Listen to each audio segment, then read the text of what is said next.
मैं अस्सी मिश्रा फ्रॉम महात्मा गांधी शिक्षण संस्थान Darbhanga. First of all, good morning all of you. वर्ग नवम, विषय हिंदी, पाठ्य पुस्तक कृतिका, पाठ इस जल प्रलय में, पाठ संख्या 1, लेखक फणीश्वर नाथ रेणु, भाग 1।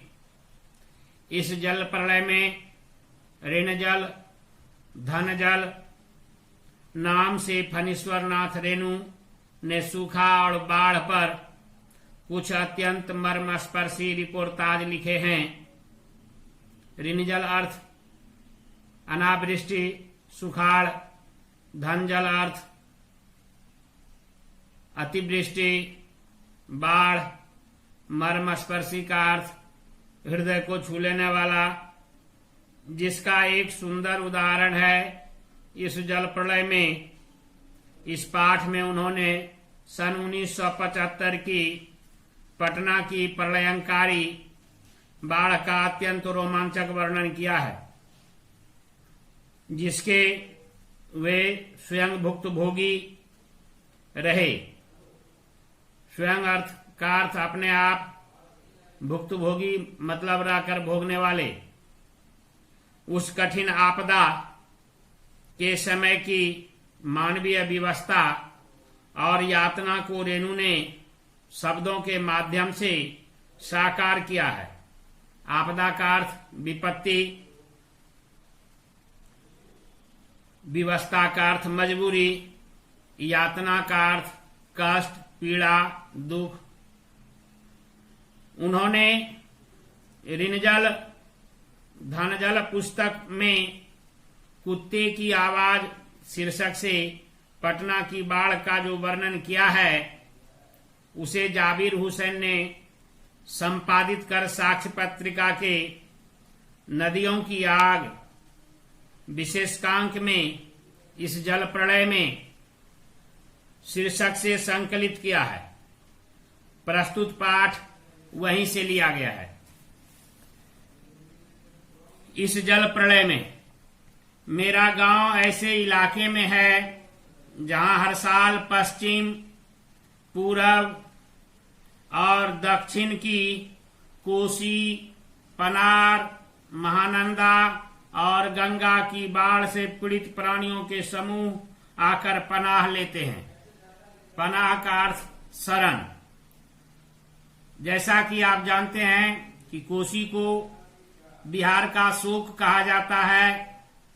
वह जब अपने स्वभाव पर होती है और बाढ़ के विभीषिका को लेकर उपस्थित होती है, तो प्रकृति प्रदत्त तमाम जीवों को मूक होने के लिए बाध्य कर देती है, मजबूर कर देती है, विवश कर देती है।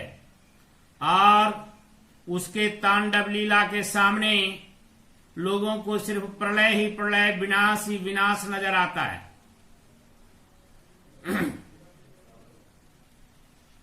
सावन भादों में ट्रेन की खिड़कियों से विशाल और सपाट परती वह जमीन, परती का अर्थ हुआ वह जमीन जहां कोई फसल लगा हुआ न हो, पर गाय, बैल, भैंस, बकरों के हजारों झुंड मुंड देख कर ही लोग बाढ़ की विभीषिका का अंदाजा लगा लेते हैं। लोग जब ट्रेन की खिड़कियों से, बसों की खिड़कियों से जब देखते और वह अपार भारी संख्या में परती जमीन पर मवेशियों का झुंड, तो लोगों को बाढ़ की भयंकरता का, बाढ़ की विनाश लीला का अपने आप समुचित जवाब मिल जाता है। परती क्षेत्र में जन्म लेने के कारण अपने गांव के अधिकांश लोग की तरह मैं भी तैरना नहीं जानता। लेखक महोदय कहते हैं, वैसे जगह पर मैं भी जन्म लिया जिसके कारण कुछ ग्रामीणों की भांति मुझे भी तैरना नहीं आता। किंतु 10 वर्ष से पिछले साल तक बॉय स्काउट स्वयंसेवक राजनीतिक कार्यकर्ता अथवा रिलीफ वर्कर की हैसियत से बाढ़ पीड़ित क्षेत्र में काम करता रहा हूं।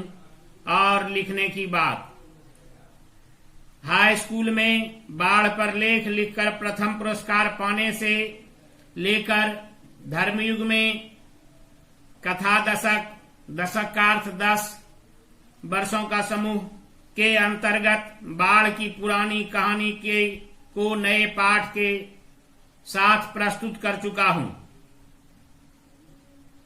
लेखक महोदय कहते हैं कि तैरना नहीं आता है, उसके बावजूद भी एक लंबे समय से रिलीफ वर्कर स्वयंसेवी संस्थाओं का सक्रिय सदस्य होने के कारण विभिन्न क्षेत्र का ज्ञान अनुभव हासिल किया और जहां जहां जरूरत पड़ा वहां पर मानवीय संवेदनाओं का परिचय दिया और लोगों की मदद में सहायतार्थ अपना सर्वस्व देने का भरपूर प्रयास किया।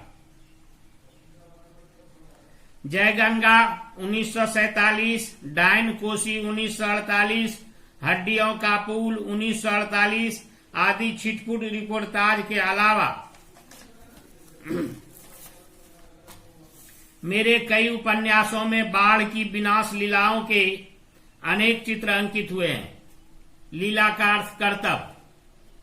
लेखक महोदय शीर्षक बताते हुए कहते हैं कि इस सब में बाढ़ की विभीषिकाओं का वर्णन है। बाढ़ की विभीषिकाओं पर प्रकाश डाला गया है। बाढ़ के सामने लोग जो निरुत्तर हो जाते हैं, असहाय हो जाते हैं, असमर्थ होकर जीवन व्यतीत करने के लिए मजबूर हो जाते हैं, उस सब का साहित्यिक वर्णन देखने के लिए मिलता है। किंतु गांव में रहते हुए बाढ़ से घिरने, बहने, धंसने और भोगने का अनुभव कभी नहीं हुआ। गांव में रहने के कारण बाढ़ से घिरना या बाढ़ में किसी का